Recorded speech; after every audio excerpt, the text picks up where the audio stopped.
This summer, Hollywood proudly digs up another beloved classic, strips it for parts, injects it with soy, and force feeds it to you in the name of progress. From the creators of Snow Woke and the extremely ugly Evil Queen comes the reimagining you didn't want or need, but deserve. The Sound of Wokeness. A bold, stunning, brave update to the sound of music. Because the original didn't include enough DEI. Rachel Zegler stars as Maria, who always knows best. She's a modern-day influencer with a screeching voice and a megaphone. From standing at the forefront of the Mexican Revolution in Los Angeles, to helping out a woke Swedish climate change activist, delivering aid to a poor Middle Eastern terrorist nation held captive by the evil fascist Jews, Maria is always there to tell the world what's right and what's wrong.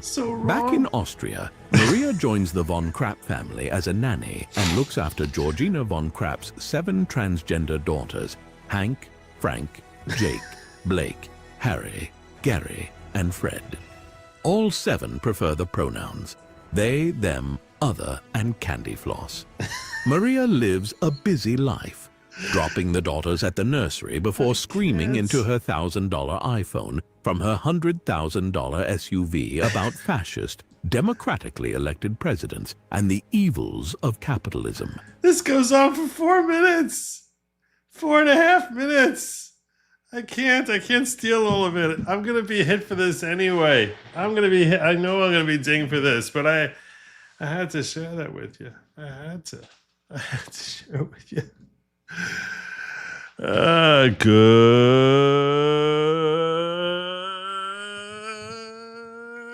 evening, everybody. Welcome to the following program. I am your host, Joe Neerman, a.k.a. Good Lawgic, in my new digs. In my new digs. That's right. That's right. In my new digs. Yeah, that's a virtual background behind me. That's not the nature of the digs I'm in right now. No. Is the audio good? Is the audio good? That's really all that matters. I spent like an hour with Audio Joe, who goes by a different name every night. Tonight it's number 6 or something. I don't know. But yes. So we spent an hour ensuring that my audio is really good. And the conclusion we came to is I have to spend the entire time like this, maybe moving around I'm just gonna be like, hey, I'm gonna perform like that. Oh my God, I'm never gonna get this audio right. And okay, believe it or not, I'm not in a tunnel. I know you diggers are all gonna have speculations. I'm not in a tunnel. I'm not in a well or anything of the kind. Nope. This is my summer residence. I don't have to be that close. It looks so real. You wouldn't know from the white glows around my face. It looks like me on my thumbnail. That's why the thumbnail has white around me, because of this. Anyway, it's time that we start talking about how we are actually watching insurrection unfold. And it's, the Democrats have taken a while to try getting their feet together. Now, if you're on social media, and by social media I mean X, because the rest of it is all pretty woke. If you're on X and you're following this and you have a similar timeline to mine, you're probably still seeing a lot of stuff about Trump, Epstein, folks complaining, and rightfully so. I don't want this to be like a nightly. I can't have there's just be night after night after night going after Pam Bondi and Cash and Dan and even Trump for the whole Epstein thing. I can't do that. I have to evolve beyond that. That's not to say that I'm giving a pass. That's not. But I will share with you. A perspective as far as this is not giving a pass to Pam and Cash for what they did and what they've said. And I definitely think that everyone has a right to continually harass them until they come out and they say, look, we were wrong and we're sorry. But the assumption that there's a prevailing assumption amongst a lot of folks that this is designed to be a cover-up. And it definitely could be. I'm not ruling that out. And I guess perhaps you sort of have a justification for starting with that premise and latching onto it. But there are other reports as far as what's going on here, specifically that they are in a situation that they're dealing with little more information about this than you or I have. Specifically, I'm talking about this. Rumors are circulating. In Washington, D.C., the Attorney General Merrick Garland destroyed the Epstein list and purged all evidence to remove senior officials and the elites. This took place at Biden's orders. Now, okay, if that's what happened, that's fine. I don't know what can we turn off microphone LED? It looks kind of like a phallic ring. I don't even know what that is. What's a phallic? What is that? Are you about to? I don't. You're using words I'm unfamiliar with. I'm sorry. Yeah. So I think that this is a very reasonable belief that it makes sense that the Biden administration, which certainly had no inclination to go after anyone either, that they did destroy a lot of stuff. And there's timeline. The DOJ destroyed tens of thousands of documents before Trump took office. This is a fact, not a conspiracy theory. All right. And there's a lot of people who are saying, there's a lot of people who are saying that they got rid of stuff. They got rid of everything that's there, and there's nothing left for them to. So what they're seeing really is it's an empty treasure chest. So now a lot of people could say, well, what about everything that they said that they had a few months ago? And that's where they should be held to task. Now, Bondi has walked it back and said, well, what I meant by that was that, you see, what I was really trying to say is that the file's on my desk. So do you think that is it possible that they feel that there's three possibilities. Amuse goes through this and walks through this over here as far as what actually happened here. And he put together a whole timeline. And he actually puts together two possibilities, two plausible answers. I'm not going to go through his whole thread because it's a little lengthy. But what he writes here is there are two plausible answers. First, they now know beyond the veil of classification that Epstein was in fact an asset of the U.S. intelligence community, not a rogue financier, not merely a criminal pervert, but a controlled contractor in a sprawling state-sanctioned blackmail apparatus designed to secure compromat on foreign and domestic elites. If this is true, then acknowledging it would expose ongoing operations, compromise alliances with other intelligence services such as MI6 and Mossad, and detonate diplomatic landmines too dangerous to handle. Or the second possibility is more sinister. Perhaps they are not simply withholding in service of state interest. Perhaps they too are now targets of the very coercive mechanism they once pledged to dismantle, meaning that they have to say this because otherwise their families are in jeopardy. Perhaps they're being threatened, pressured, blackmailed directly or indirectly, overtly or subtly. Epstein's apparatus, after all, was designed to survive him. The very system that protected him for decades still exists, and it's entirely capable of protecting itself. There's a third possibility here that he leaves out, which is that it's not there anymore. And they look stupid. They look stupid because they didn't even look through it. It's almost like when you have you have an assignment from a teacher. You're in school and you get an assignment from a teacher. See, what do? You might not be going through everything there, and they might be asking along the way for updates. So you say, "Oh yeah, sure, yeah, I've got the book here, whatever," and then you actually but you never actually opened the book up. I'm going through that book. Oh, we're gonna go. I'm gonna tear it apart, and then when you open the book up, you see it's actually in Russian, and you're like, F me. Now I have to go back and tell the teacher I don't have a book. To me, that's sort of what happened, possibly what happened over here. is they're like, okay, we have the Epstein files. We're going to start going through them. And the film, we don't see anything yet, but there's so many files here. We're sure we're going to find stuff. And then as they're going through more and more, they realize that the stuff they have there is either, 404 error, file not found, or it's not stuff that is usable. It's not stuff that they can use to actually indict anyone. So what are you left with? You're left with saying, we got nothing. You got nothing. Now you would ask, why didn't they say, or they should be accusing the Biden DOJ and Merrick Garland of doing this? Like, hey, there's a lot of information here that's missing. They should. And perhaps until they do, we should keep holding their feet to the fire. Because something here is wrong. But I can't spend every day talking about this only because, so what do you want to do now? What should we do? Should we not get rid of illegal aliens because of the Epstein list? That doesn't seem like a smart move. Should we allow that? Should we allow all the other crap that's been going on in this country to continue going on, or should we move forward with an agenda and say, okay, this is something? What are you going to do?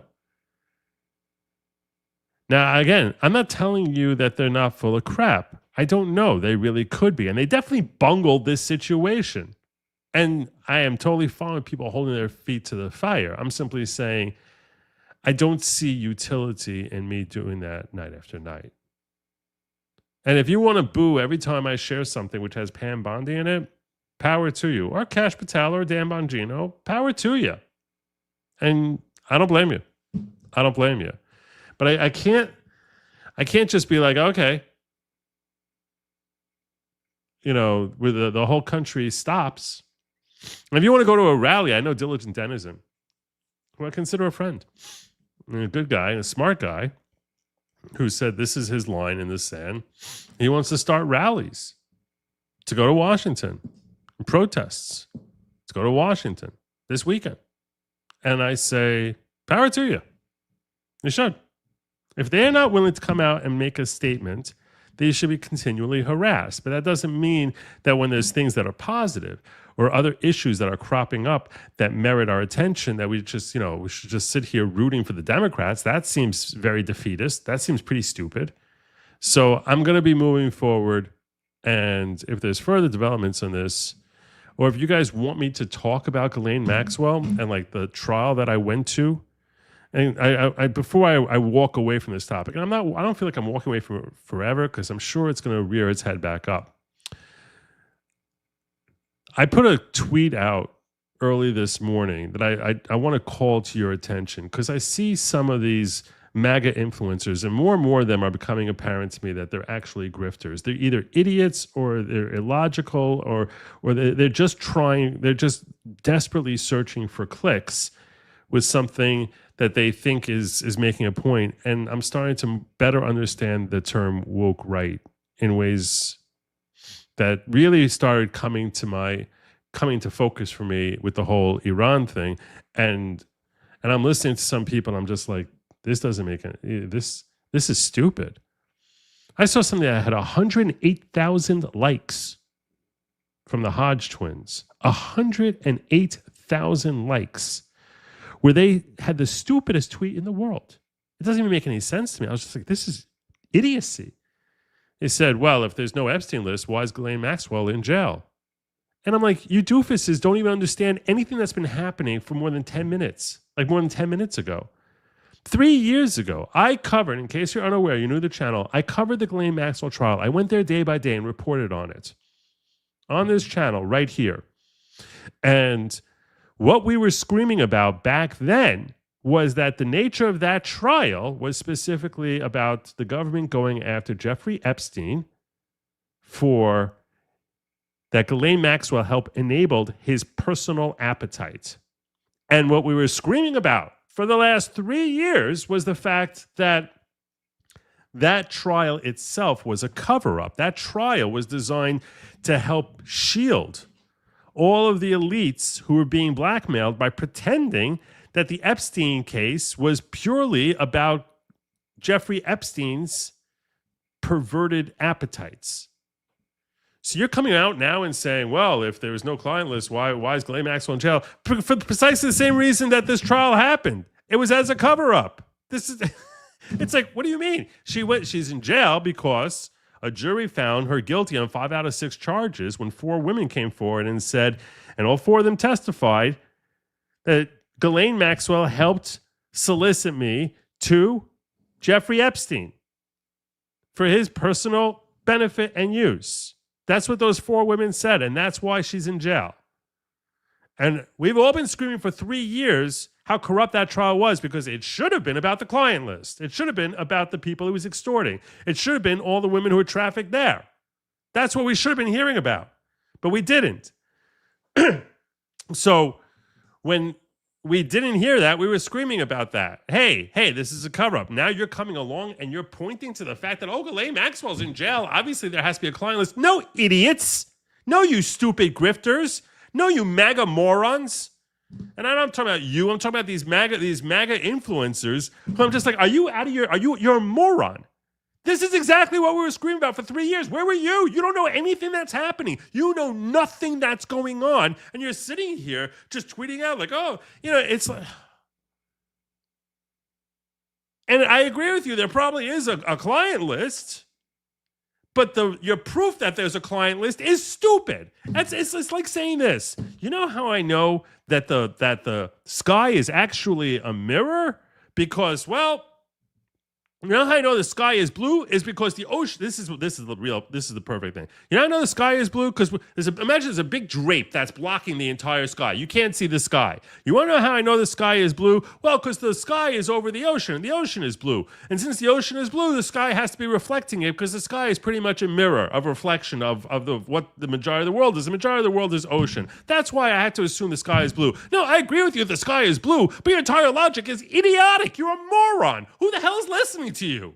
And you're sitting there like you're the voice of reason. You're you're so smart. You got it now. So it's like, yeah, I agree with you. There's a client list. It was somewhere. I don't know if the FBI still has it. They may still have it. They may have been shredded by Merrick Garland. I have no idea. But your logic here, how you came to this conclusion, is the stupidest possible thing imaginable. It's the stupidest thing imaginable.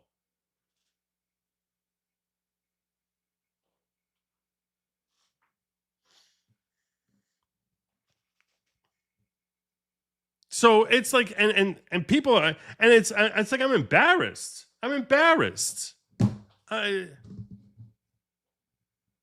So yeah, I think he was blackmailing folk. I do. I think that's how he made his money. I think he made a lot of his money.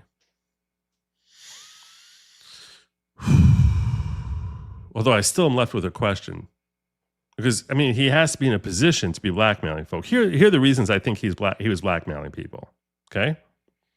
He had to be in a position to actually buy that island. He has to be in a position to actually get all the assets to present himself as being so wealthy.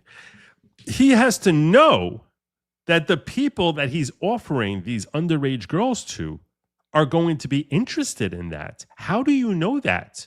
Imagine that if you have something that's really taboo, I'm not talking about cocaine that you're looking to unload, but something that's really taboo.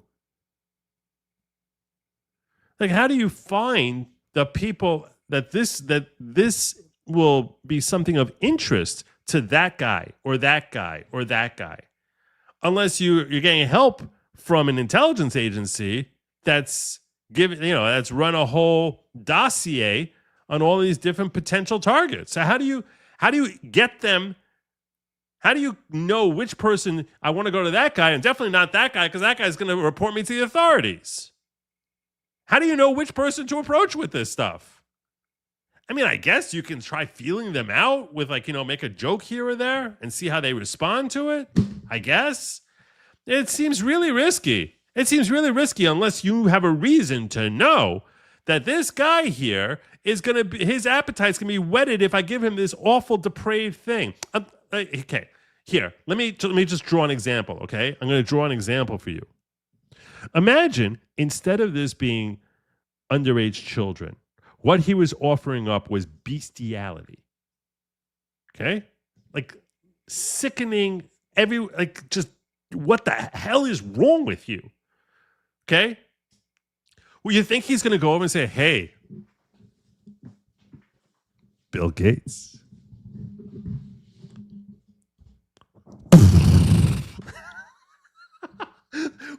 What are you doing? Rough.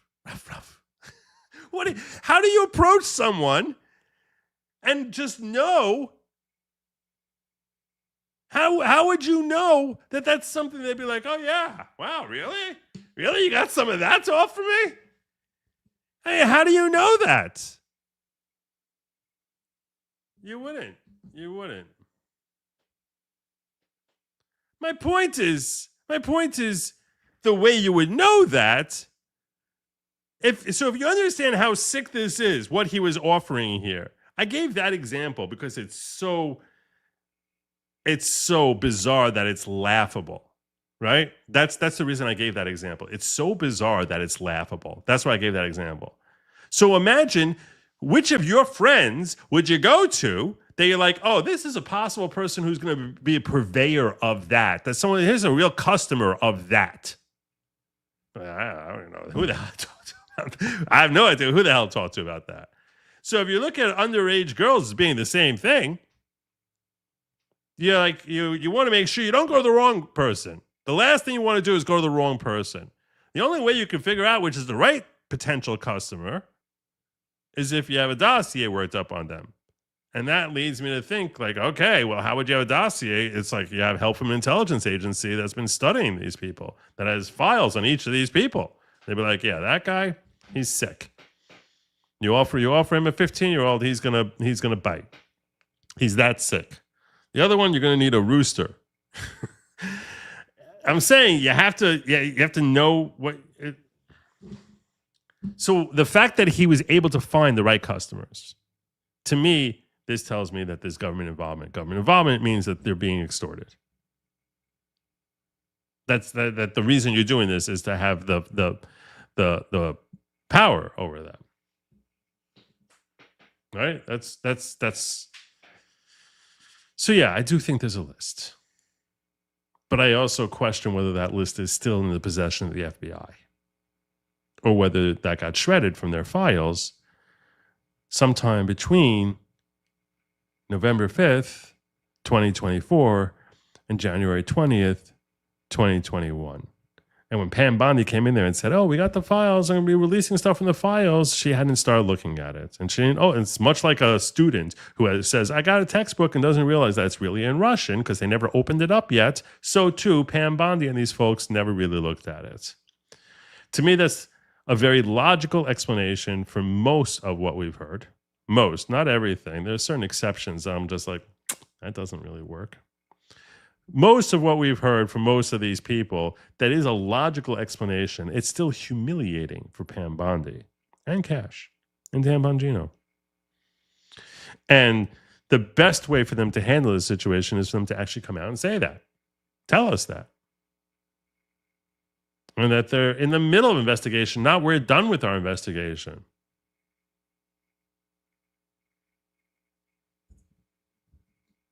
Hope I didn't turn your stomachs with that whole.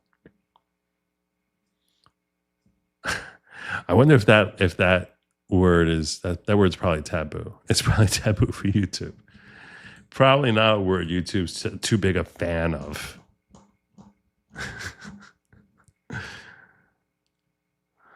All right. Let me get some of your chats, and I want to get started on the insurrection that we see developing all around us. We'll take care of it. We'll knock those off. Bronco gave a really great explanation in the same vein. Oh, cool.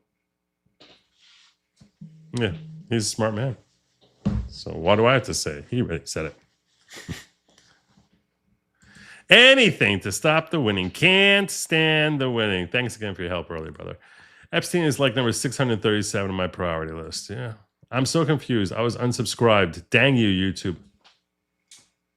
Yeah, I feel for you. I'm glad that you somehow found me again. How did you find me? How did you find me? Was it locals?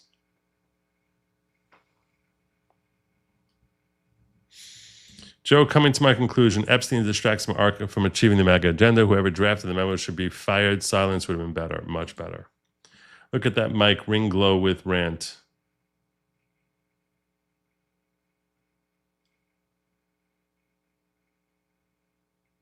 All right.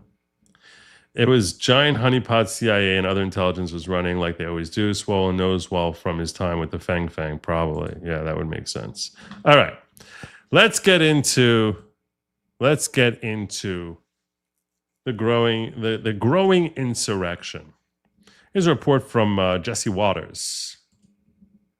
No relation to Ricky Waters, despite the uncanny resemblance. Or Maxine Waters, despite the uncanny resemblance. Democrats say there needs to be... Whoa, that's a little fast for most of you. bloodshed to get attention. So now Democrats say there needs to be bloodshed to get attention. So now they're building underground labs and putting their foot soldiers through boot camp. I've started something called Resistance Lab. It's a training on really the documented most effective ways to counter democratic backsliding, nonviolent resistance tactics. You're promoting this while you're seeing your folks actually get violent. That's the problem. You're promoting this while there are ICE agents being shot. To build that movement. A couple of months ago, Mad Maxine Waters, no relation, said Republicans were training up in the hills. But it's Democrats who are working out in labs. Dozed USAID staff are building a network and plotting rebellions and nationwide strikes. Reports say they've been passing out old CIA pamphlets titled Simple Sabotage. The strategy is to harass and demoralize the enemy. Primetime went inside. As we're going through this, I want you to consider this question that I have. And I put this out. In fact, I made a poll. I didn't even check out where my poll was at. I haven't looked at it. I put my poll out yesterday. Just fishing. Let me see. I'm curious how it's going so far, this poll. And I want you to consider this. And you can weigh in. If you're watching afterwards, feel free to weigh in on this. Because when we're talking about this insurrection, you sort of can ask a question here.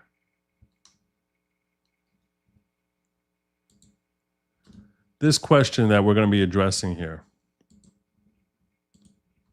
I don't want to promote. Go away. 20 years from now, which Biden disaster will be deemed to have had the most destructive impact on Americans? 59% saying destroyed the border. Then we talked about the mandates, Ketanji Brown Jackson. I should have said, and all the judges. The woke judges and Jackson. Because I know that I see that under 20% said this. Under 20% said it was Ketanji Brown Jackson. I think you can make a point that the destruction of the judiciary at the hand of Joseph R. Biden is probably the undoing of our country in a way that there's no way to repair it. This, we at least, the border is something we could at least theoretically undo. There is nothing in place to undo what he did to our judiciary. He destroyed our judiciary. And we're seeing that manifest in just the first 6 months of the Trump administration. At one of these resistance labs, and General Jayapal. So I want you to ask you, some of the question I'm asking you is, which is the bigger problem, long-term health of America? And you look, you can make a strong case for either one of these, but I'm going to be focusing about how we're watching an insurrection that is being pushed forward by Congress and people like Jayapal, being pushed forward by Democratic mayors like Michelle Wu, Karen Bass, Mamdani, not mayor yet, but we're seeing Congress promoting things like resistance boot camp and that's all an outgrowth from the border problem.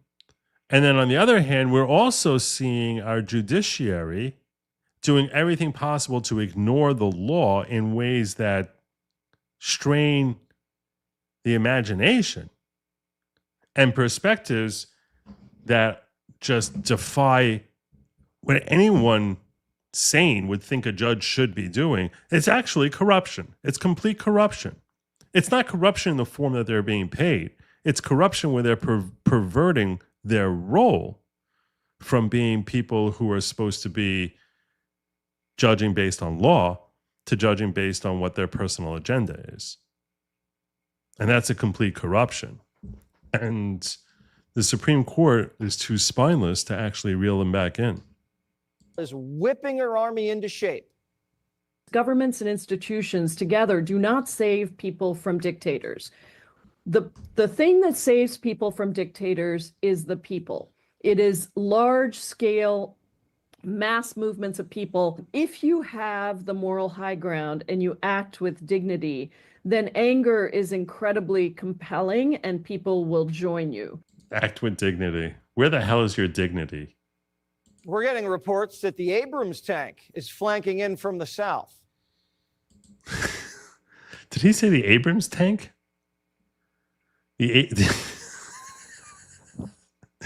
Tank Abrams. You send the U.S. Marines into spaces they should not be. You send the National Guard in. You kidnap people off of the streets and pretend that's normal, because that's how you quiet dissent, because you make everyone afraid that if they don't do what you want, they might be next. And once you've done those 9 steps, step 10 is easy. That's when you decide there won't be new elections, because everyone's either afraid, poor, broken, or complicit. She's spitting mad. There's not going to be any elections. It's coming. There's not going to be any elections. What she's telling you is what she would do. That's what she's telling you. That's what she's telling you. It's confession through projection. Stacey says Trump deporting bad hombres means we're never going to have another election. Democrats are acting like it's do or die, and they're on a warpath. A Democrat running for city council in San Antonio just took out a hit. Quote, "I want to see a few dead ICE agents in Los Angeles. Don't let me down." Radicals are already answering his call. A New York man was just arrested for threatening to murder an ICE agent and his kids. After an ICE sting in Virginia, he says this: "I can't wait to put a bullet into this guy's brain. But first, his children." 43-year-old Matthew White also posted things like, "Kill them all. ICE is the new age Gestapo. Stop them." And told Homan, if your ICE agents don't show proof of identity and a signed warrant, we will kill them. Over 24 hours ago, a gunman opened fire on a Border Patrol facility in Texas. There's no other term for this other than insurrection. That's insurrection right there. That's an insurrection. And Jayapal's at the head. While trying to cover her tracks with language of dignity. But when you're saying this in an atmosphere like this, you know that no one's listening to that part. They talk about how Trump would speak in coded language, and even when he's saying peacefully, what he was really saying is riot. He wasn't talking to a rioting crowd. Jayapal is. The Justice Department calls it an organized tactical ambush. And Bondi's crew just hit these wannabe assassins hard. Today, my office has charged 10 individuals with 3 counts of attempted murder of a federal officer. It was a planned ambush with the intent to kill ICE corrections officers. Make no mistake, this was not a so-called peaceful protest. It was indeed an ambush. We have the mugshots. Look at that. Big surprise. 2 of them are trans. One of them, a dude named Cameron, wants to be called Autumn Hill.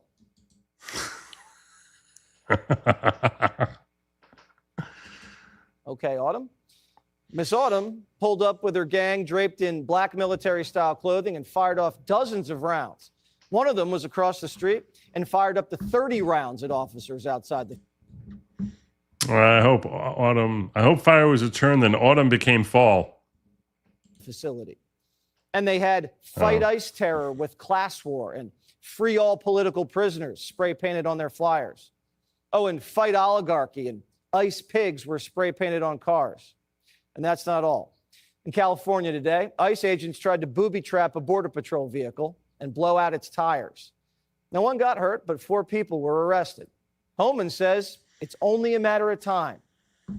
I said over 2 months ago, if the rhetoric continues against ICE agents and Border Patrol agents about being compared to terrorists, like Congressman J. Paul did, being compared to Nazis and racists, that it's going to end with the use of force, that either a criminal is going to die or an officer is going to die.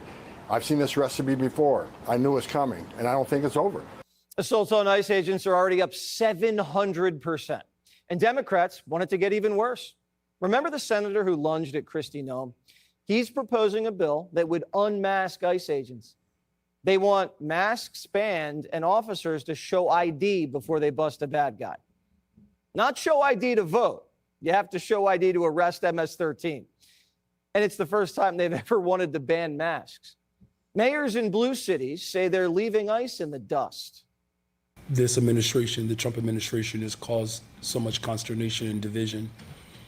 Look, we are a welcoming city ordinance. Our local police department will not ever cooperate with ICE. He looks like he's nervous in public speaking. Democrats claim they want to deport the worst first, but their sanctuary cities won't cooperate with ICE. So as Biden would say, it's just malarkey. Karen Bass yesterday told ICE to beat it. The Border Patrol chief said, no bueno.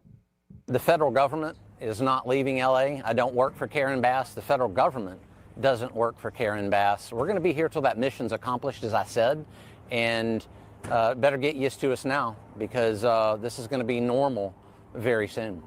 Karen's fighting ICE harder than she fight fires.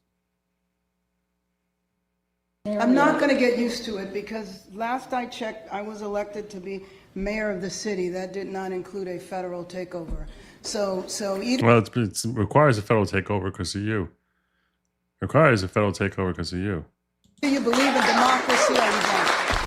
Who's going to tell Karen that the federal government We believe in a republic, not democracy. trumps the mayor? Bass and every liberal mayor can tie themselves to the train tracks, but it's not stopping Homan. He's got a sweet tooth for deportations, and there isn't anywhere he won't go. We're going to double down and triple down on sanctuary cities. If we can't arrest a bad guy in the jail, then we'll go to the community and we'll find him. Or we'll do more worksite enforcement. We'll find him at the worksite. And when we do these things and we ramp up that enforcement, we're going to find others who aren't a criminal target, but they're in the country illegally. We're going to arrest them too. So what you're going to get, sanctuary cities, is exactly what you don't want. More agents in your communities and more collateral arrests. Migrant gangs are going buck wild in inner cities, and Democrats want them to lay down roots. Not even Mexico wants these guys. Over the weekend, they rioted in Mexico City over open borders. Even Mexicans are telling illegals to get out. Is it racist when Mexicans want to ICE illegals? The New York Times is even admitting we have a migrant gang problem. After calling the Venezuelan gangs who took over Aurora, Colorado, a false story, now the Times is saying Democrats denied this city had a gang problem, but the truth is complicated. Democrats are dying alone on this hill. They're building resistance labs, shooting at ICE agents, and deep staters are using CIA tactics to sabotage Trump. Who else knows what's up their sleeves? They've rioted, firebombed cars, and shot Trump in the head. The Daily Caller reports USAID. So, as I said, it's just getting worse and worse. And I'm sorry, at some point we have to call this what this is. This is certainly a growing insurrection, because there's specifically the objective of all of these Democrats and their leaders. The objective is, by any means possible, thwart the will of the executive branch. By any means possible, legal or not. And I've talked here before, and I'll get into this a little bit more probably later. Even if a judge is doing it, there's such a thing as a judge's order that is illegal. Just because a judge signs off on something does not make it legal. This is a misconception that the left loves to perpetuate that if a judge a judge in robes basically is a walking god. That's what Hannah Dugan, who got shot down for trying to make that claim. Hannah Dugan is the judge who was arrested. You might recall she was the woman who basically tossed ICE agents who were looking to arrest a defendant in her courtroom.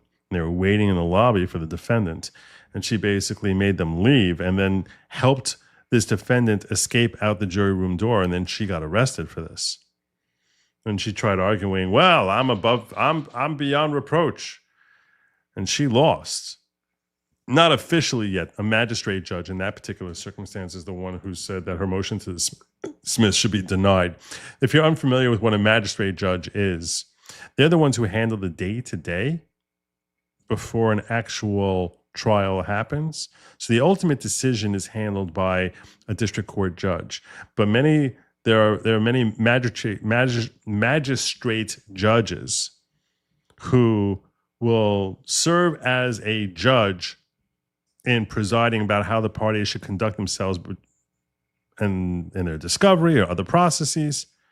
And their orders carry a weight that is similar to that of the judge. But when it comes to making an actual ruling on something, only the judge is empowered to make the ruling. You could look at a magistrate judge as being a powerful law clerk. A powerful law clerk, that these judges have many law clerks. So it's like a powerful law clerk that they'll decide the outcome, but it's not their voice that actually has the impact. So a magistrate judge signed off and said that Hannah Dugan's motion to dismiss, where she said, I'm protected under United States v. Trump and other bases that judges have, that they are not supposed to be prosecuted, not supposed to face any sort of repercussions, no matter how egregious their activities on the bench are. And this magistrate judge said, nah, the stuff that you're talking about is from civil damages, not from criminal. And in the criminal setting that we're in here, you have less protection, and your motion should be denied. And it would be shocking if the actual judge does anything other than just pretty much lift, if not copy and paste, what the magistrate judge wrote. So that being the case, we should expect that Hannah Dugan, fortunately, has lost that case. But the perspective that they have is that once a judge signs off on something, once a judge decides to do something, inherently that now becomes the law. That is inaccurate. That is not true. It is possible for the judge to do something illegal, much as Hannah Dugan is learning. And it's possible that even an order they issue is not lawful if it's not in genuine consternation, genuine good faith effort designed to be upholding what statutes say. If it's inconsistent and purposefully inconsistent, because it's not designed to comport with what the law is, the power of the judge comes from the fact that they're trying to enforce the law. When they veer from the law, intentionally veer from the law, make it pretty clear that they're veering from the law because of their particular feelings about something, their order, their decision is no longer lawful. They are just some rogue person who has been given too much power. And that doesn't mean that I'm telling you should ignore it. I'm certainly not saying that. No one should ever mistakenly think I'm implying anything of that nature. But we hope that as that order, that unlawful order, works its way up the chain, it will be remedied by a higher court, which will just be like, I don't know what the F that lower court was thinking when they wrote this. But it is, if it's something that can be executed upon, something that people can, have the force of law, an executive agency, a police agency, or other people who are authorized to carry guns and imprison folks are going to be following it. Well, in that case, it has the appearance of being lawful, but in the philosophical perspective, it's completely unlawful. So again, I'm not advising any of you to ever disregard an order that comes from a court. Please, please, you got to follow the same way I would tell you if you get pulled over by a cop. First thing you do is shut up. Second thing you do is whatever the hell they tell you to do, that's what you do.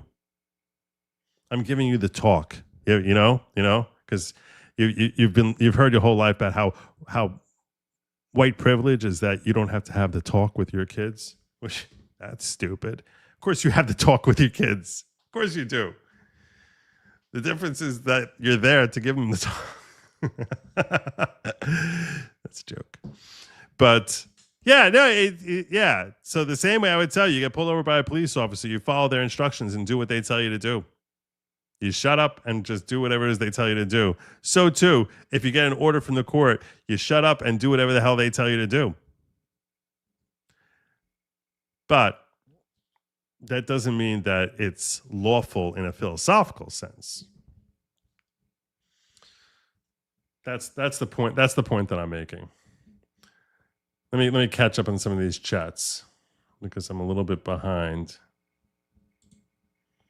Yeah, I know he didn't have clients. He had blackmail victims, and it's possible. Some people are speculating that that's how they're sort of using nomenclature here to basically, pretend that, well, you have clients. Someone being blackmailed isn't a client.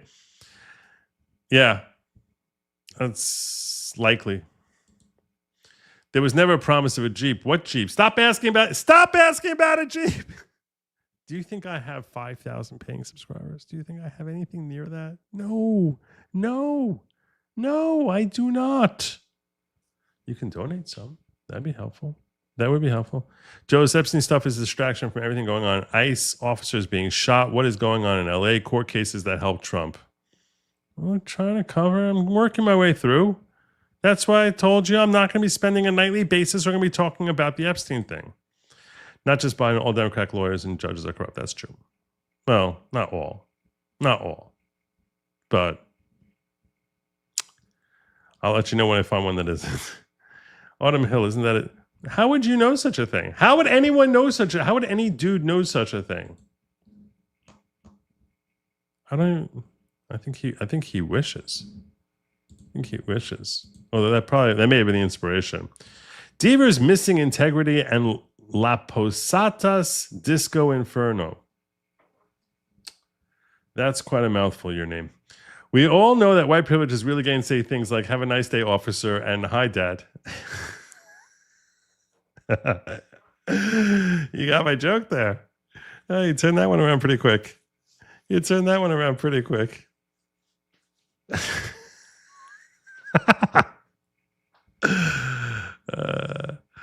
I think it became demoralizing for me when it became clear there was so many biased or worse corrupt judges. It's scary. It's truly shocking that Ketanji Brown Jackson actually made SCOTUS. Yeah. I'm going to be spending some time, as you can tell from my thumbnail, we're going to be talking about Ketanji. We are going to be talking about Ketanji, but I'm not quite there yet. I still want to get into the insurrection that's being prodded along by Democratic leaders.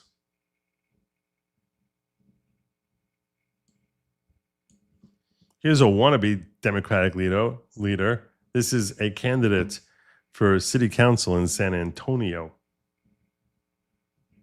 Just astonishing. And I want to show you this. This was in San Antonio, Texas, where a challenger for a District 1 council called for the killing of ICE agents in Los Angeles. You won't even believe this. This is Matthew Guana, and he posted the comment here on X in response to DHS agents arresting illegals in LA. He says, and they will get shot by the Los Angeles public. I want to see a few dead ICE agents, Los Angeles. Don't let me down. Can you believe that? So Assistant Secretary of Department of Homeland Security, Tricia McLaughlin, reposted the comment here on X, writing this. San Antonio City Council candidate calls for the killing of ICE law enforcement officers in Los Angeles. Depraved. We'll see you soon. There he is right there.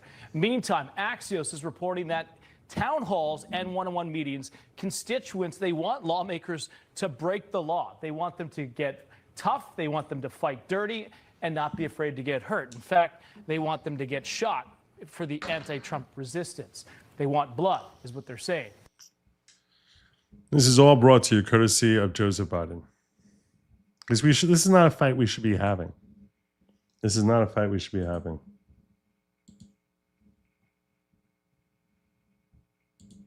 And it's all because of idiots like this woman.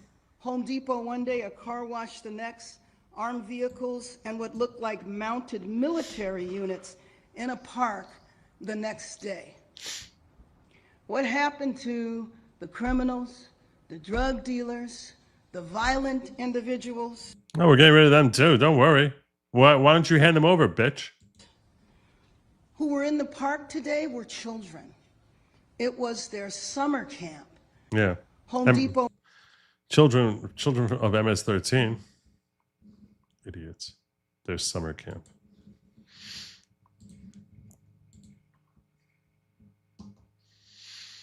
Tom Homan breaks down further as to what he's doing in Los Angeles. Not only that, I'm going to head to Portland. I'm going out there. They're not going to bully us or you know, we're going to do the job. We're going to do it in Portland too. But for the mayor of New York City and Chicago, President Trump made it clear 2 weeks ago. We're going to double down and triple down on sanctuary cities. Why? Not because they're blue, because we know they're releasing public safety threats to the streets every day. Like Florida, we agree with all the sheriffs in Florida. They're taking our detainers. They're not releasing illegal alien public safety threats. They're calling us. So we could spend less resources in Florida and send them to New York, to Chicago, and to Portland, and L.A. We're going to double down and triple down on sanctuary cities. If we can't arrest a bad guy in the jail, then we'll go to community and we'll find him. Or we'll do more worksite enforcement. We'll find him at the worksite. And when we do these things, they should be putting this guy on Mount Rushmore. And we ramp up that enforcement, we're going to find others who aren't a criminal target, but they're in the country illegally. We're going to arrest them too. So what you're going to get, sanctuary cities, is exactly what you don't want. More agents in your communities and more collateral arrests. That's what we're going to do. We're doubling down, tripling down. So for those who say they want to keep ICE out of the city, good luck with that. Yeah, good luck with that. This guy is 21st century Elliot Ness. That's what he is. He is 21st century Elliot Ness. He is a hero. This man right here. Freaking hero. Oh, damn. Kimmy, I was so sound asleep here in my chair. I woke up and thought it was morning, but it was right now. Well, it's not morning. You can see from my background. It's definitely not morning. Good morning, everyone. Kimmy Hunt. Kimmy Hunt. Good to see you, Kimmy. Hope you're feeling good today.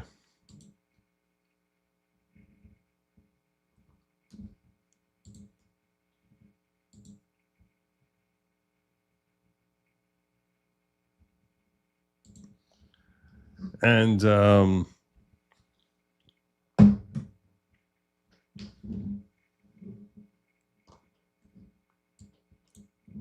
it's not just the illegals; it's also obviously the ever continuing. I almost feel as if like the Free Palestine people are feeling kind of left out. This is like what gay rights activists felt like when trans folks came along. Like, wait, did you forget about us? Did everyone forget about us? And the true believer knows that none of this is in vain, that this is all jihad, that this is all ibadah, and that this is all counted for by Allah subhanahu wa ta'ala. And so the conversation of doxing, the conversation of getting arrested and suspended, I think it's time for Muslims to start to say, all right, so what? Do what you want. I'm gonna do what I gotta do, because it's about time to do that. And I know everybody has their own families and has an education and everything. F them. Just a question. We don't want to get doxxed, and we don't want to get F 'em. suspended, and we don't want to get arrested. Ruin your life for us. How gangsta are you? That's Yeah, just my question. yeah, come on. How much are Oh you yeah, willing I'll be to do it? gangster and I spend the rest of know my life everyone in has their jail. own risk levels, but at the end of the day, that's a question to ask ourselves. Psycho. How committed am I to this? You're a psycho. To what Why are you extent still walking free? Why are you still walking free? You're obviously not committed. of my Grifter. personal material gains Why are you not in am I prison? willing to sacrifice? You're obviously for not this willing bigger enough. Noble cause. You're not willing And enough. SubhanAllah, I truly believe that when your heart is in the right place, If you truly believed it, you would have done it by now. if you get suspended, if you get doxxed, because it's bound to happen when you're doing a Mhm. righteous cause and when you're doing something for the sake of Allah here in Mhm. the West, Mm-hmm. it will never ever be in vain. Yeah. And the true believer, But you haven't done it. You're still here. Are you in a prison cell right now? Does not fear that, because the true believer knows You fear it. that the akhirah is a promise. Freaking coward.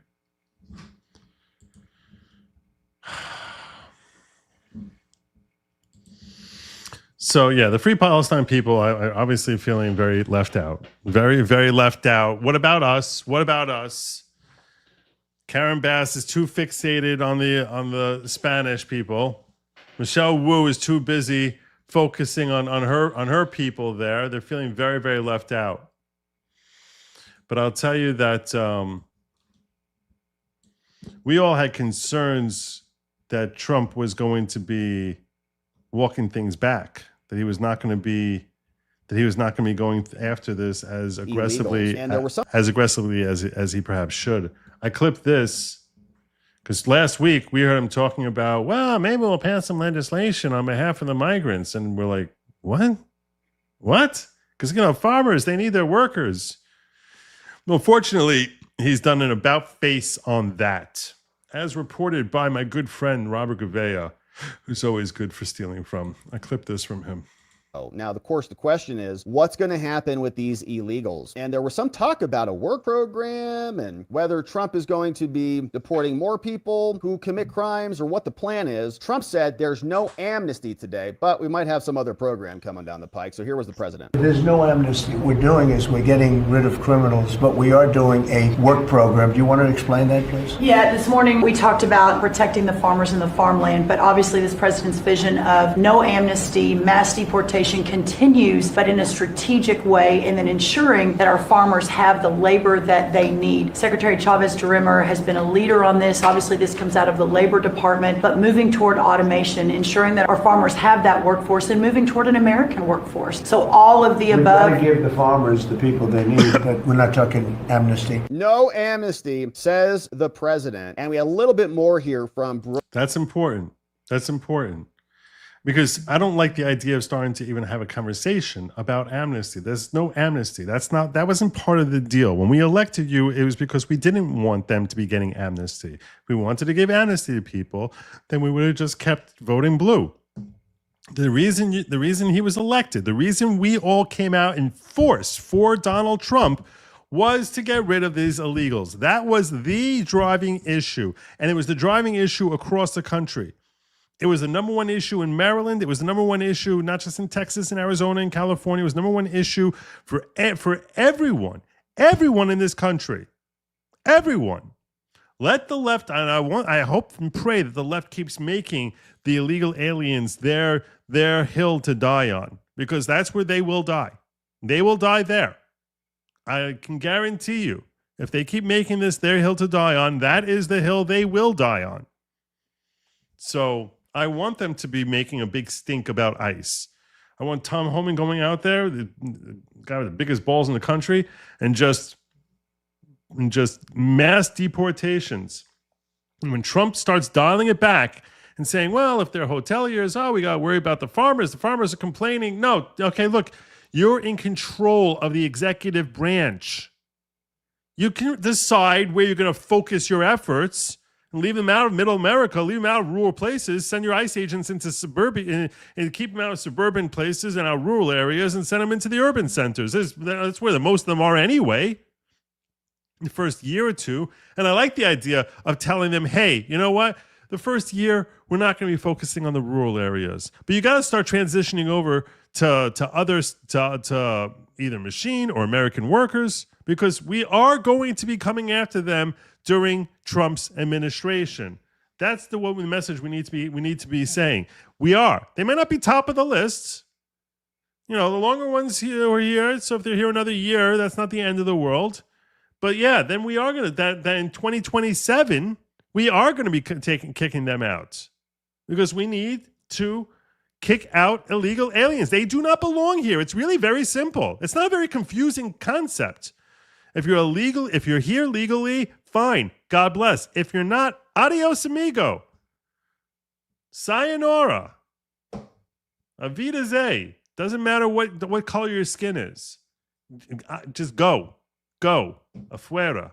Brooke Rollins, who I think you just heard as well. They were out today talking about this, and here's what she had to say. I think I answered the second question, where we are on farm labor, a little bit earlier, but what I will say is that Lori Chavez DeRimmer is our Secretary of Labor, and the H-2A visa program, all of the programs that inure to moving in seasonal ag workers are under Secretary Chavez DeRimmer. She has been working around the clock with her team. I think we'll probably hear a little bit more about this today, and the conversations will continue, but I can't underscore enough. There will be no amnesty. The mass deportations continue, but in a strategic way, and we move the workforce towards automation and 100% American participation, which again, with 34 million people, able-bodied adults on Medicaid, we should be able to do that fairly quickly. Thank you. All right. So there you go. There you go. No amnesty. Very important. I don't like the idea of that we're going to start talking about giving certain groups amnesty, because all of a sudden you start creating all these freaking loopholes. Oh, you want to stay here? You came here to leave? You want to stay here? Go work in a hotel for 10 minutes. And now, okay, well, there you go. Now you're safe. No. Now, one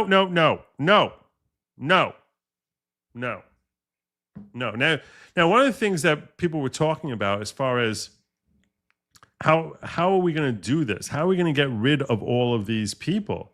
You need so many judges. You need so many people to actually, because you have to go through the due process. What are we going to do? And someone had suggested the idea of that we need to have thousands more immigration judges, not full-fledged judges. You can become an immigration judge without being a judge. And I thought, okay, that's great, but what do you do to ensure that these people who fill these new judge positions would not be woke leftists? Right? Because if you have woke leftists, they're just going to be sitting there saying like, oh, okay, welcome to America. Boom, boom, boom, boom, boom. And just the same way I would be sitting there saying, afuera, get the hell out of here. You get some woke leftist in there who's got this job as, newly appointed immigration judge. They're going to start welcoming people in here. And now you have a real problem trying to get rid of them. So that's a problem. And today I heard a potential solution which I think remedies that problem. And that comes courtesy of Trump and DeSantis. This is we're offering up our National Guard and other folks in Florida to be deputized to be immigration judges. We're working with the Department of Justice for the approvals. I'm sure Pam will approve. But then I'll have a National Guard judge advocate here. Someone has a notice to appear. Biden would tell them to come back in 3 years and appear. Now you'll be able to appear in like a day or two, so they're not going to be detained hopefully for all that long. We'll have people here in this facility that can make, it's a bureaucracy. The president's got to deal with the bureaucracy. Now that Supreme Court ruling was good because that's going to allow him to be able to exercise Article 2 the way founders intended, but you still have bureaucracy. So we want to cut through that so that we have an efficient operation between Florida and DHS to get the removal of these illegals done. This is, we're offering. I love this idea. The reason I love this idea is because I doubt there's too many liberal loonies who are working in the Florida National Guard. I'd be shocked if there's any liberal loonies working for the National Guard. And if we can start getting, one after another saying deport, and all of a sudden deputize thousands of National Guards, especially Florida National Guards, not California National Guards, but Florida National Guards, to actually go out there but even in any state, the National Guard in general, you can feel pretty confident they're going to be populated with people who are interested in ensuring that illegal aliens are not able to stay here improperly, as opposed to just taking from the general public, in which case we have to be concerned that there's going to be some plan put together by Jayapal or some other lefty loony saying, hey, Trump is looking for all these judges, let's fill those jobs, and then we'll be able to protect all of these illegal aliens. So if you limit the hiring pool to just people who are from this demographic, which is pretty much on board with the idea that illegal aliens should not be staying here, we're in a much better position to actually start shipping people out in larger numbers while giving them the limited due process that the Constitution requires we give them. So give them their limited due process. But if you could do it by Zoom with some judge who's in Florida, they can literally be in any part of this country. And all right, we're having this person here who's going to handle your thing by Zoom. You have to appear. And if you're not there, we'll give you a second chance to come out by Zoom. That's the way you do it. Basically, just start sending out mass notices. Mass notices. You have to appear by Zoom. And if you fail to appear, we'll give you one makeup date. And if you fail to come by the second time, and your appearance is due 2 weeks from now on Zoom. And if you don't appear within 2 weeks, in that case, you don't show up, then you got to postpone another 2 weeks. And boom, a month after they get their notice, there's an order saying, pick them up, deport them. It's really very easy. It's very easy. Just got to get the notice to them. Then you satisfy the notice requirements that the Supreme Court has laid out there. You have it handled by Florida National Guard, and this is how you can just start getting thousands of. Now you can issue an order for their arrest and deportment and deportation. That's how you get it. That's how you do it lawfully. Give a chance to present their explanation before a judge, a deputized judge, so that the handful who may have a valid asylum claim or some other claim under immigration law are given ample notice under the law to put together their defense and explain why it is that they should not be deported. And this way, we can do it in mass numbers. Mass numbers where all of a sudden now ICE is authorized to have these people removed. It's very simple. That's the way you do it. You're welcome, Trump.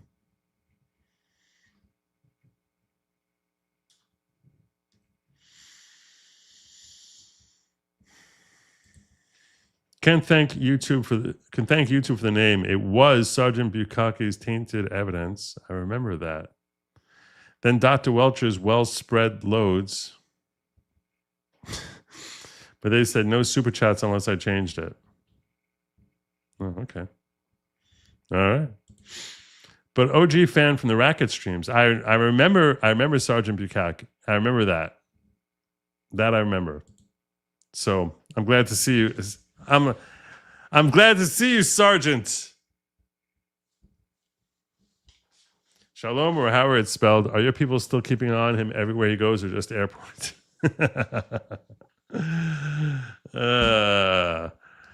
What he's referencing here is that every time Nick Recato flies anywhere, he'll send me a picture of some Hasidic Jew that he sees in an airport. And I'll be like, your people follow me again.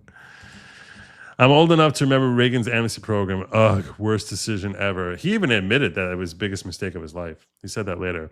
JH, I see your background. Are you in Wakanda? Are you in the New York? Are you in the New Black Man? It's supposed to be New York City. It's supposed to be. That's what it's supposed to be. But Trump didn't say he wasn't going to kick the agriculture aliens out. He said American workforce, simply make them citizens, is what I hear. No, I think that they're saying no amnesty, so I don't think he's making them citizens. But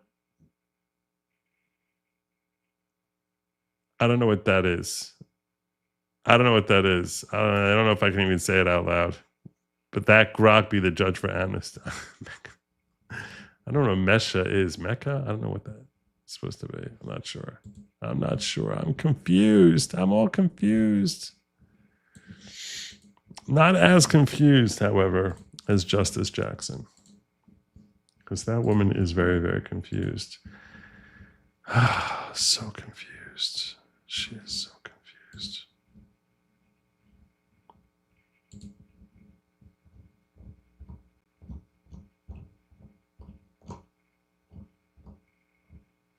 In fact, we're seeing confusion from a lot of judges.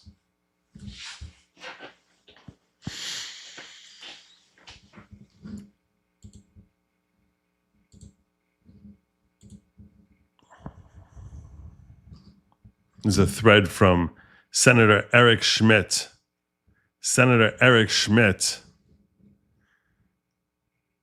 I want to run through quickly here. Yesterday, another rogue judge tried to undermine the will of the people. Judge Indira Talwani issued a TRO enjoining portions of the OBB that defund Planned Parenthood. Worse, she lied to the Judiciary Committee about how she would rule as a judge. I have the receipts. First, Talwani said the most important attribute for a judge is a, quote, deep and sincere fairness. Yet, in this case, she unambiguously undermined the integrity of her decision by issuing an unreasoned TRO. This is against the big, beautiful bill. She's trying to stop a law. Like, you can only undo a law if it's unconstitutional.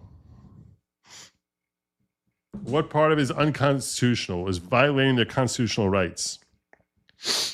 Second, Talwani pledged she would decide cases solely based on the relevant law and facts. In this case, she cited no law, no facts, and not even any precedent. She acted solely by political ideology. These are her responses when she was applying, that she had to fill out when she was trying to be confirmed as a federal judge. What assurances or evidence can you give this committee that if confirmed, your decisions were made grounded in precedent in the text of the law rather than any underlying political ideology or motivation? I'm fully committed to ensuring that if confirmed as district judge, my decision will remain grounded in precedent in the text of the law rather than any underlying political. That doesn't mean anything. She's just saying our assurances are because I'm telling you. Third, Talwani pledged to use the constitutional avoidance doctrine to avoid needlessly finding statutes enacted by Congress unconstitutional. In this case, she did the opposite, needlessly striking down a federal provision and acting outside her Article 3 power to do so.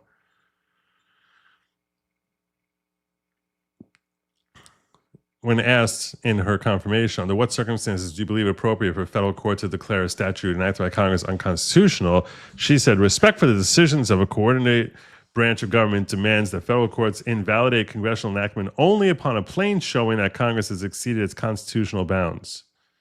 This is like something, this is something that a C student in a crap law school would know.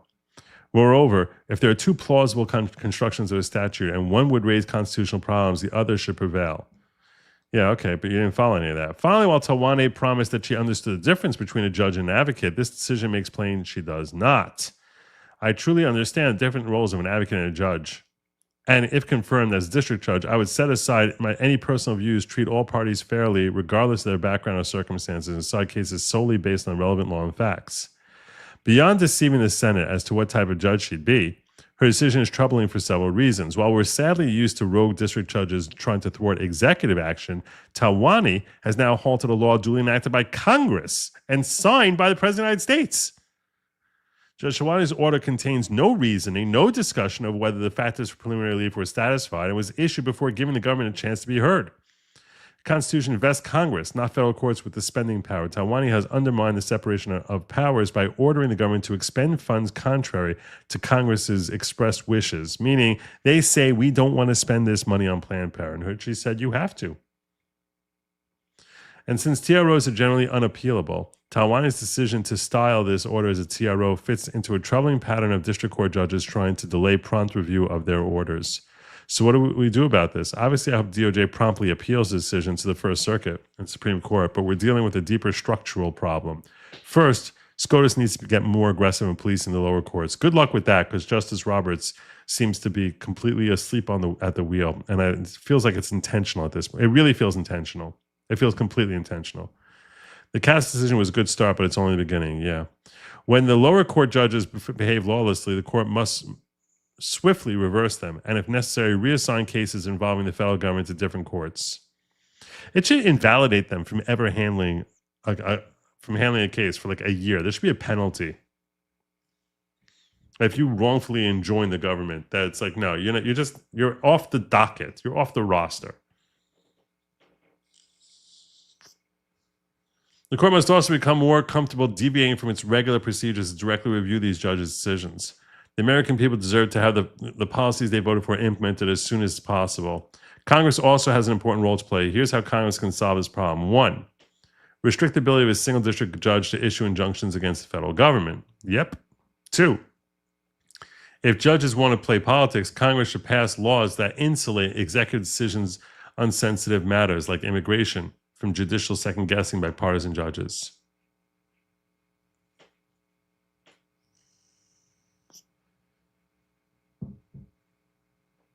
No, impeachment wouldn't happen anyway. You'll never get it.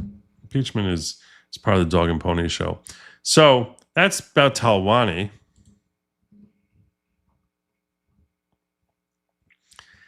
Then we come to Justice Jackson, who is so wacky that even Sotomayor was like, whoa. Let me pull this up for you. He actually highlighted it. This is the case of Trump versus American Federation of Government Employees.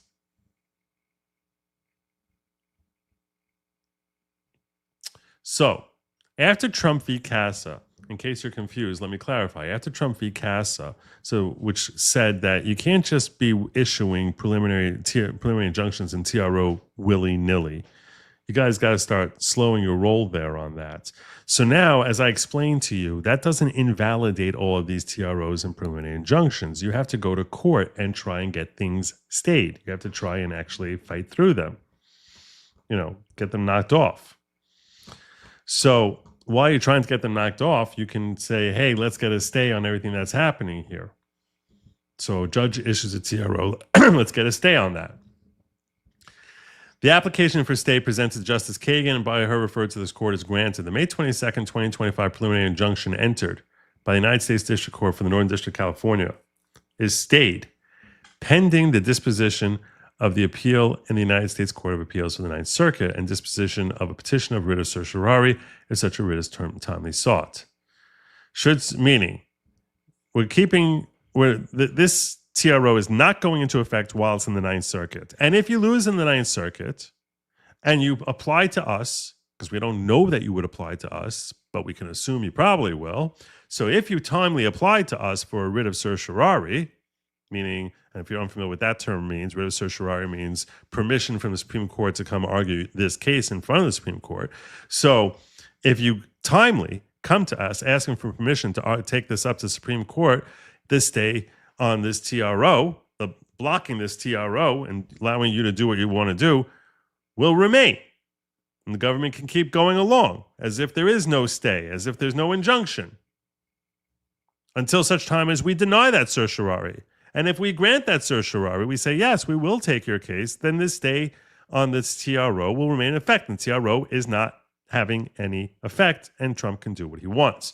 Now, until such time as you would lose before this court. Should certiorari be denied, the stay shall terminate automatically. Meaning, let's say you lose in the Ninth Circuit, you apply to us, you say, hey, I want the Supreme Court to hear my case, and we say, we're not going to listen to your case. Well, in that case, this stay is gone. In the event certiorari is granted, the stay shall terminate upon the sending down of the judgment of this court. The district court's injunction was based on its view that Executive Order number 14210, 90 Federal Regulation 9669, 2025, and a joint memorandum from the Offices of Management and Budget and Office of Personnel Management implementing the executive order are unlawful. Unlawful. Because the government is likely to succeed on its argument that the executive order and memorandum are lawful, from the way we look at it, this looks totally lawful.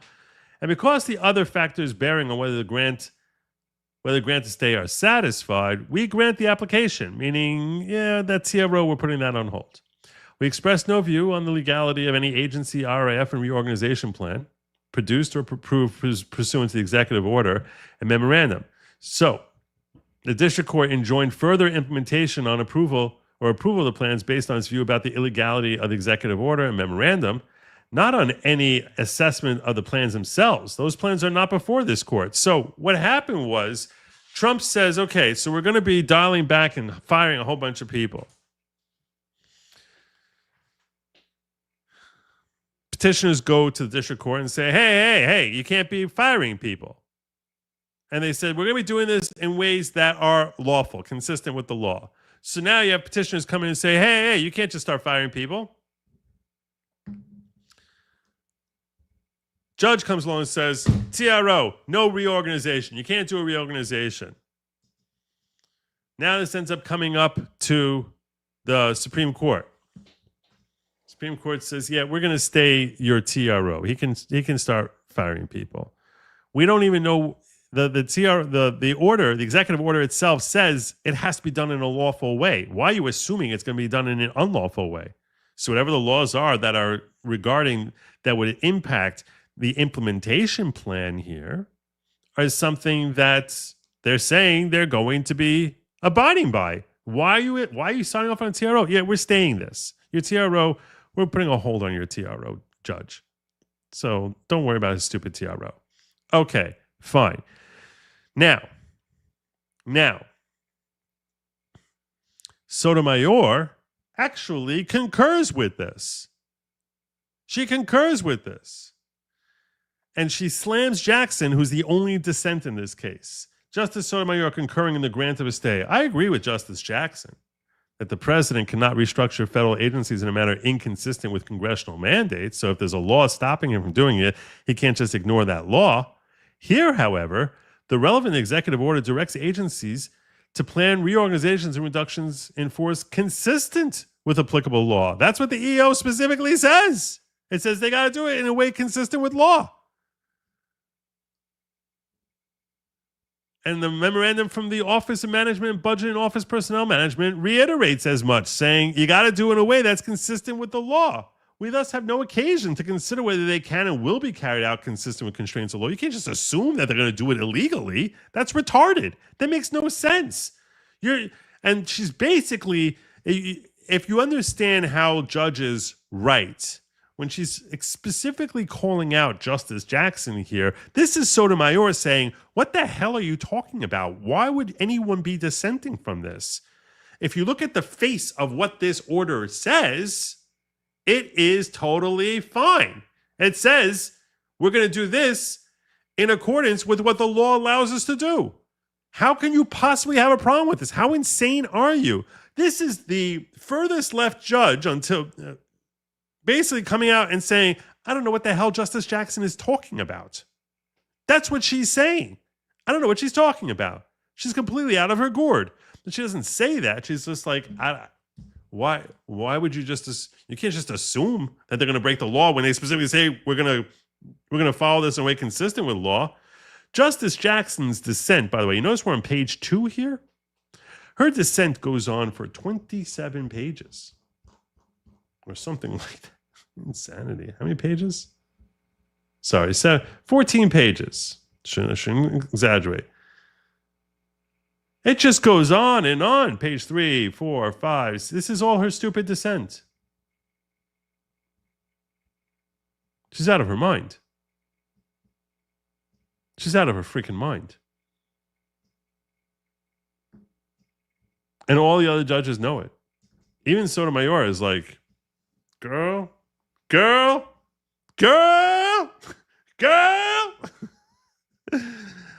That's what that's what Sotomayor was saying here. Now, no one should mistake this for me saying that Sotomayor is someone who's a great legal scholar, because I'll never come to that conclusion. But even she's saying, I don't know what you're talking about. How can you come to such a conclusion? That makes no sense. It makes no sense at all. But that's Justice Jackson. Thank you, Joseph R. Biden, for giving us this woman. And you want to know why she comes to conclusions like this? Because she doesn't feel that the law is actually something she has to keep. She's not there for the law. No. This was her. Ketanji turns court into a therapy session. Here she is. What I feel that I've been privileged to do is Privileged to do? Use the writings that I do, the work that I do, to explain my views about the way our government does and should work, the way the court does and should work. I think the nice part about being on the court is that you have the opportunity, whether you're in the majority or in the dissent, to express your opinions. What I feel that I've been privileged to do is This is not your therapy, honey. This is horrifying. So forget about what the law says. I'm just here to express my opinions. This is like, hey, I have something I need to get off my chest. I don't care what precedent says. I don't care what the law says. I need something I need to get off my chest as to what I think the way the world should be running. That's how she looks at her role here. This woman needs to be removed. She's likely to be on the Supreme Court longer than any other person, except for maybe Amy Coney Barrett. Her tenure there is going to go on for decades. And that's why I say to you, look at what Joseph Biden has done to our judiciary with all these crazy judges he brought in here, one after another, signing off on TRO after TRO after TRO. And then you got this queen over here who he admitted was a DEI hire. He said before he brought in here, he's like, I'm going to be giving you a black woman. I'm going to find a black woman. This role has to be filled by a black woman. And you see that she has little other qualification. I assume she's a black woman. She's not sure what a woman is. That's what she said in her confirmation. Not really sure what a woman. I don't know what a woman is. So I don't know why she was hired. She doesn't know what a woman is.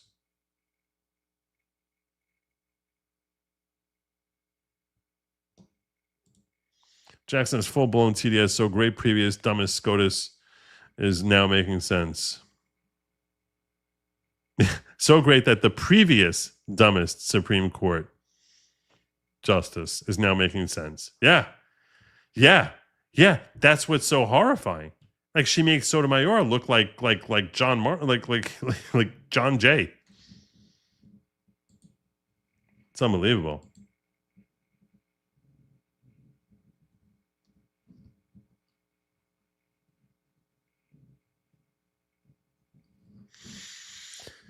As Doge AI writes here, the Supreme Court's credibility hinges on impartiality, not emotional activism. Justice Jackson's admission that rulings stem from personal feelings, not constitutional fidelity, exposes a dangerous shift toward judicial policymaking. The court's role is to interpret law, not legislate from the bench through subjective feelings. This approach mirrors the same overreach seen in blocking Trump's USAID freeze, where unelected judges prioritize globalist spending over fiscal responsibility. It's not even prioritizing it over fiscal responsibility. They prioritize their will over Trump's, over the executive authority. When justices substitute legal analysis for emotional grandstanding, they erode public trust and enable unchecked bureaucratic power. Courts must anchor decisions in text and precedent, not ideological whims. America's judiciary isn't a platform for activism. It's the last line of defense against government excess. Yeah.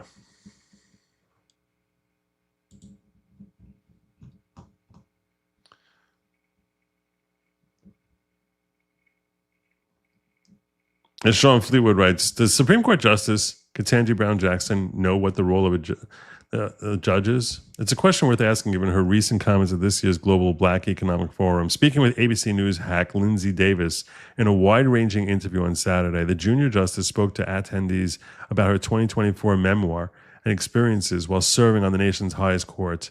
The most head-turning part of the Biden appointee's remarks, however, came during her response to a question from Davis on if she's concerned about the current state of American democracy, a not-so-subtle dig at sitting President Donald Trump. Jackson said she's heartened that people are focused on the court and the work that we're doing on the state of the government. She further expressed support for the American people leading in terms of the policies and the way in which our government operates, a statement seemingly at odds with judicial supremacist views that she espoused in an unhinged Trump versus Cassidy dissent last month. Jackson then turned to the writings of SCOTUS opinions, saying that she feels she's been privileged to use the writing she does, the work that she does, to explain her views about the way our government does and should work, the way the court does and should work. Through this process, the Biden appointee noted that she's able to tell the American people how she feels about any given case and its outcome. Completely untethered. This woman's completely untethered. And brazen brazenly untethered. That's the thing. She's been chastised by her fellow justices. Still proud. Still proud. This woman is a menace. This is a menace.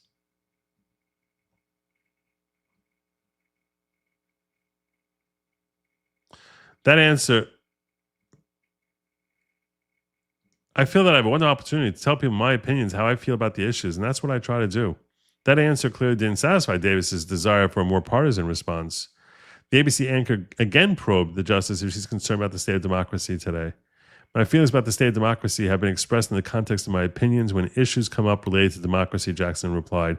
So it's hard to say, you know, am I concerned in a general way? The concerns that I have articulated in my opinions.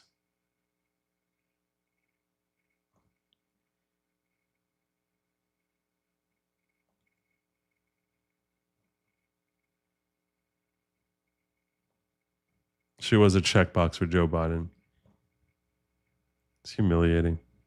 You're very vocal on the bench. This past term, you spoke roughly 79,000 words, far more than any of your other colleagues.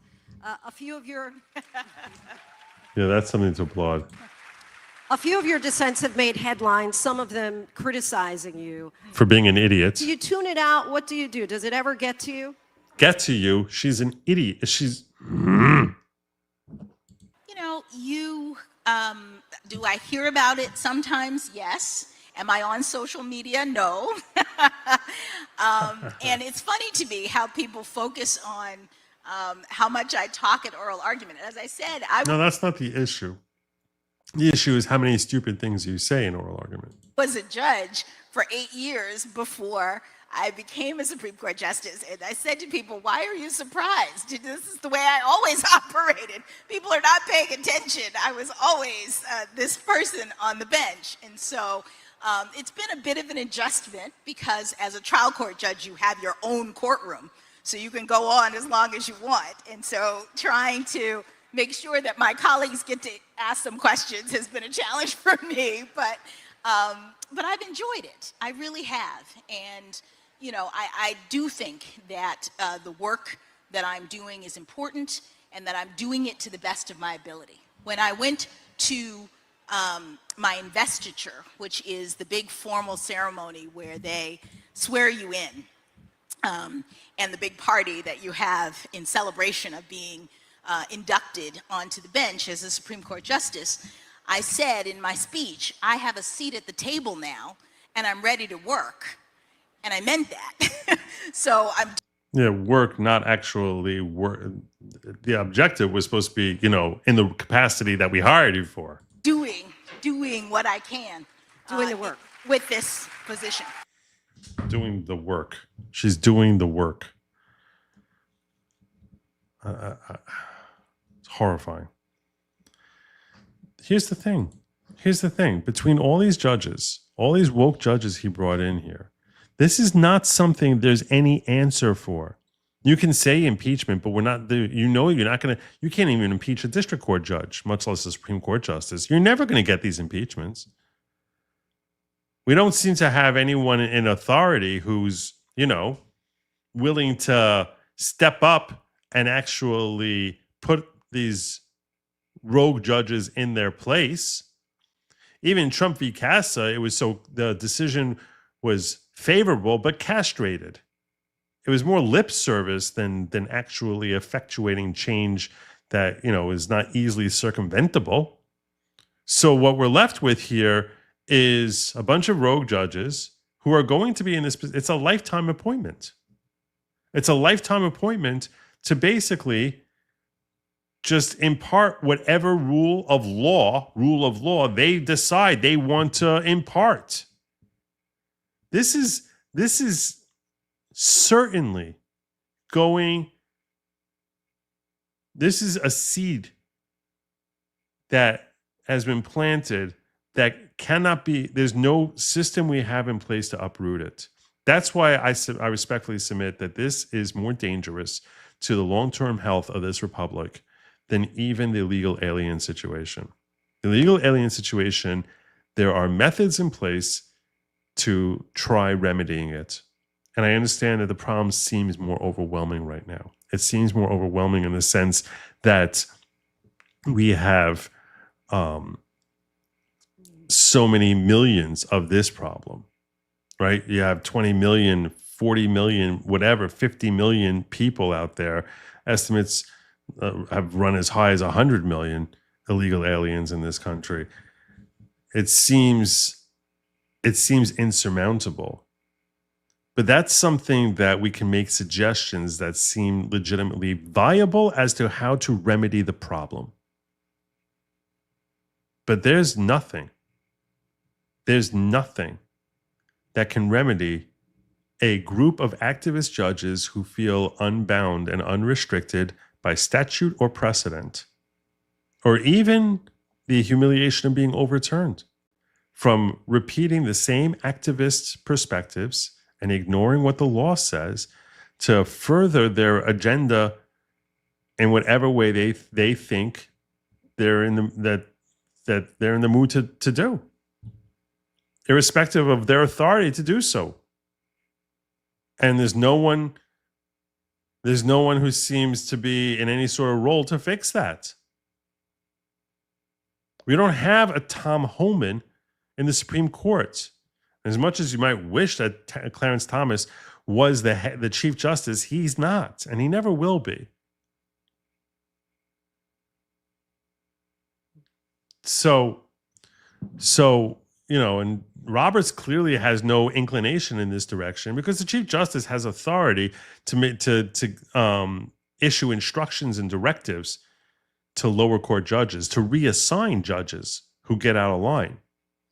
And this guy has no inclination. So I'm going to ask you, given that, and there's no way to remedy this situation. I understand they're smaller in number. There's only there's 300 Democrat appointed judges or something like that. But they have such a massive influence, far more than any Kilmar Abrego, Marilyn Mann, Mahmoud Khalil, far more than any of these individuals, or even a million of these individuals, or 20 million of these individuals. I respectfully submit that the judge problem is potentially even greater. But I'm going to put a poll up. We're going to do a quick poll here before I get on out of here. Which is the bigger problem, the judges or the aliens?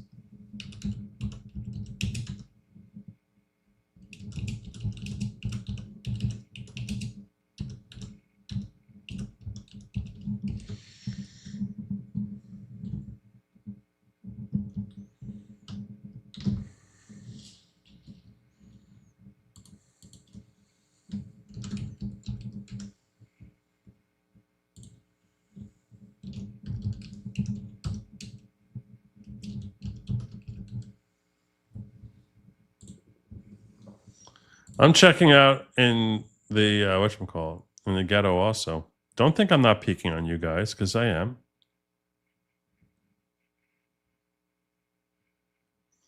What do you mean it's all the same problem, Jacob Castro?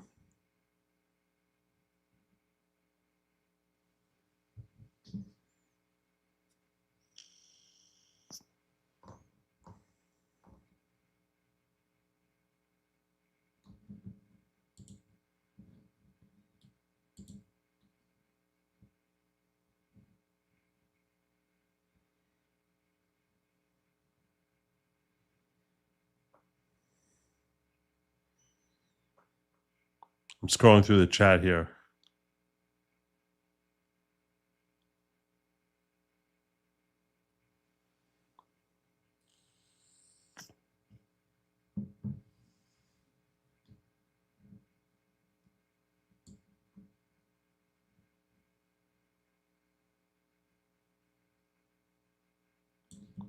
Are people not liking you're not liking the mic?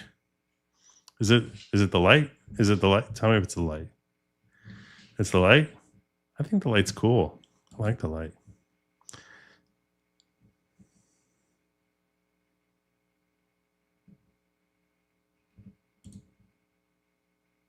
Thank you, Kelly.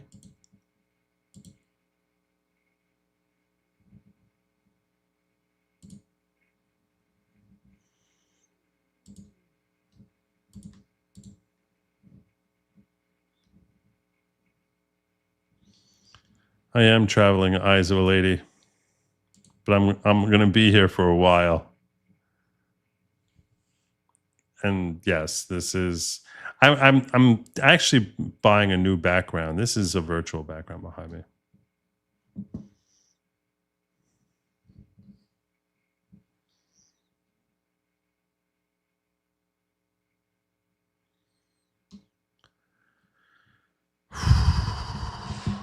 Should I put the mic here? That's what I should probably do.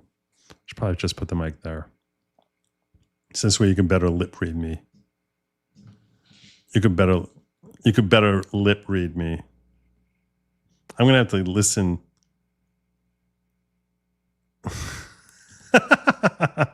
That's funny. Yeah, I think that's probably better. I have the power to change. I have the power to change the light colors on this, but it's a manual thing, and figuring that out is. Where is it? There it is. I think this is what we said it was. Is that no? No.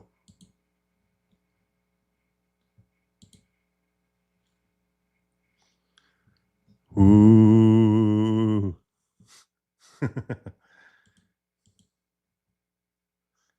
There's a different one. This one, wait. Now I lost. No. Dang it.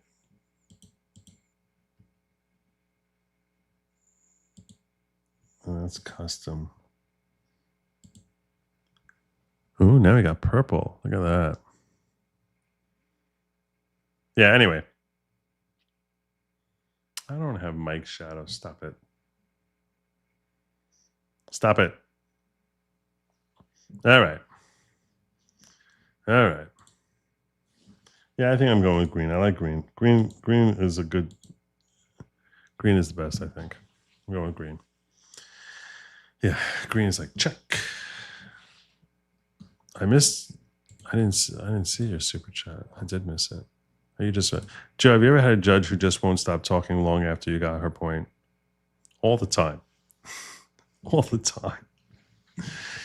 That happens all the time. Yeah.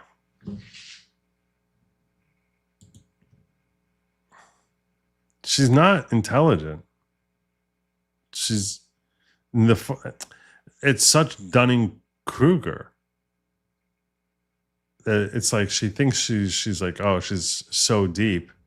I have my seat at the table now. She's not an intelligent person.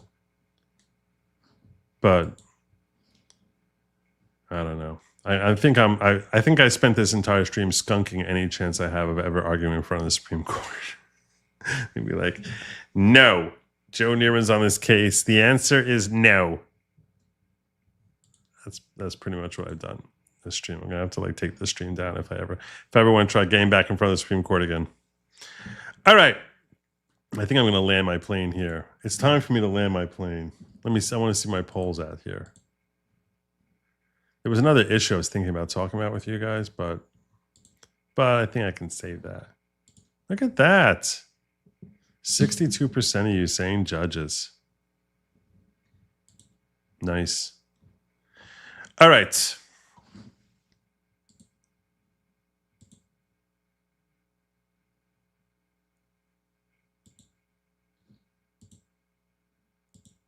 One last thing I'll cover for you really quickly here is there's a new lawsuit now where our Attorney General, who I know that most of you are going to be booing as soon as I bring her up here, but I'm still going to do it anyway. Still going to be doing it anyway.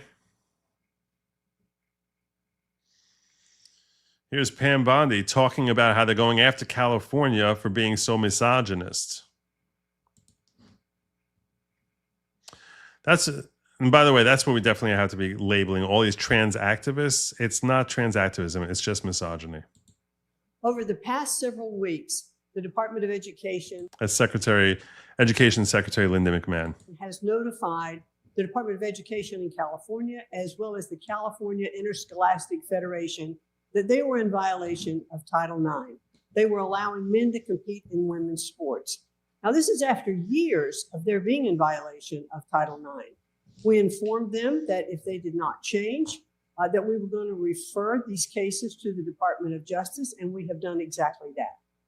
Thank you, Secretary McMahon, for all of your hard work. And today, the Department of Justice has filed a lawsuit against California Department of Education and the governing body for women's sports in California.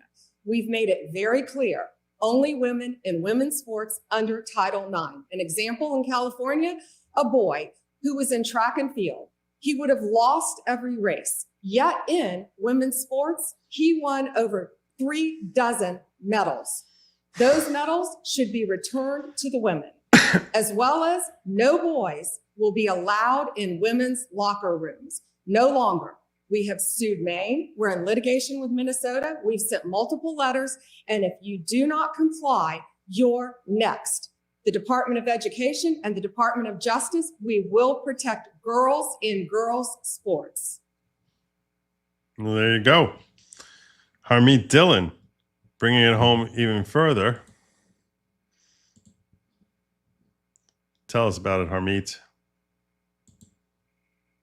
Hi, everyone. Today, the United States Department of Justice filed suit against California for allowing boys to participate in girls' high school sports in violation of Title IX, one of the important federal civil rights statutes that we administer here at the Department of Justice.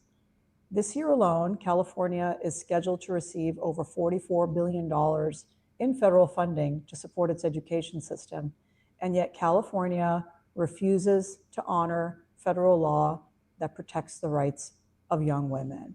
And we can't stand for that here at the... Just to let you know, the reason she cites the $44 billion is to basically point to why it is that this is a matter of an import to federal government. Although you would think that just the violation of Title IX alone would be reason enough.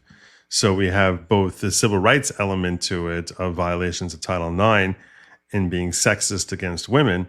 And we also have the federal interest from the financial end of things that we're investing $44 billion into this education system, which is not complying with federal law. Department of Justice. It would be irresponsible to do so. We're so proud of all the young female athletes in California who are striving for opportunities and accomplishments and trophies, and it's their right to do so. So follow along as we pursue the enforcement of federal law against California in this important lawsuit. Hi, everyone. Today, the United States... And she provides a link to her lawsuit.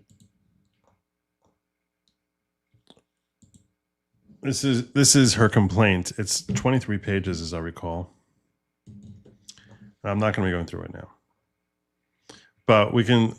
I mean, you understand the basic premise here.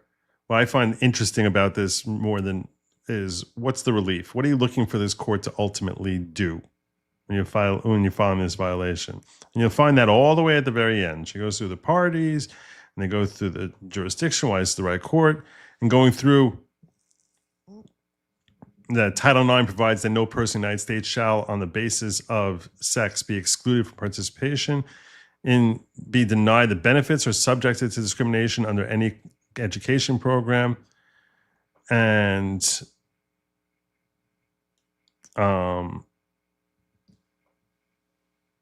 that sex does not mean gender identity, and that these women athletes, these female athletes, are being deprived of the opportunity to actually compete fairly. So, and they are. It's not a question. They're being.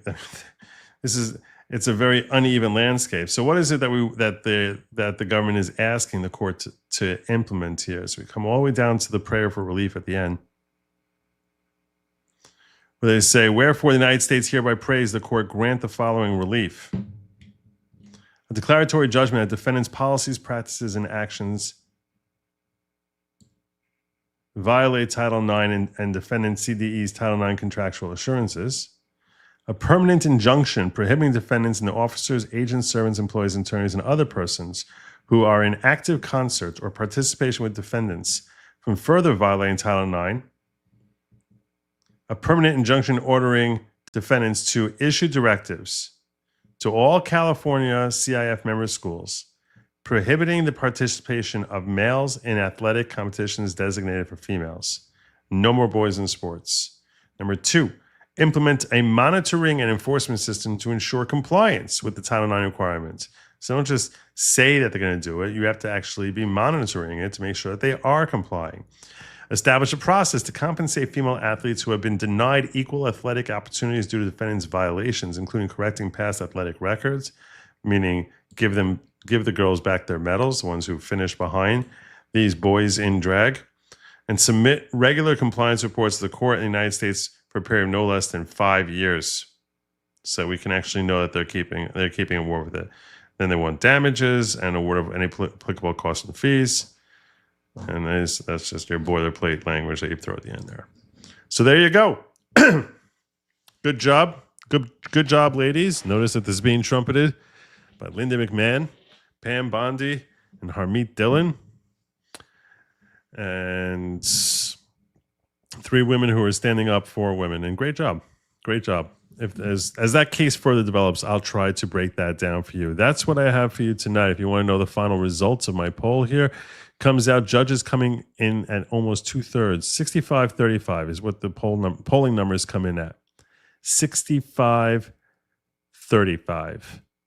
64-35. I don't know how that happens, but apparently that's what they're saying. Judges are the bigger problem. 64-35. And final note here before I get out of here from Allegan News saying McMahon comes off top rope with the chair to break off ahead to California. We live in interesting times. Indeed, we do. But this insurrection is growing. It's going to get worse and worse. I'm telling you now. It's gonna be getting worse and worse. I don't want that shadow. I know the shadow. Okay, I understand the shadow. I know how shadows work. If I move my light this way. No, that's not. I'll fix it later. All right, my friends. You know what they say, lamb meat, it's not for you. It's definitely not for you. It's not. I don't know who it's for. I don't know who it's for, but it's definitely not for you. So please, please, please, unless you think that you should be competing in women's sports with your dinkle and berries just dancing in the wind there. No, it's not for you. Also, do not eat some bugs. Don't do it. Don't eat some bugs. I thank you all for joining me. God willing, I hope to be back here tomorrow evening. Also planning on doing locals and hopefully dropping a vid. I don't know. We have to see how that works. I'm trying to figure some stuff out here. Till next time, thank you for joining me. And as always, have a good night and Godspeed.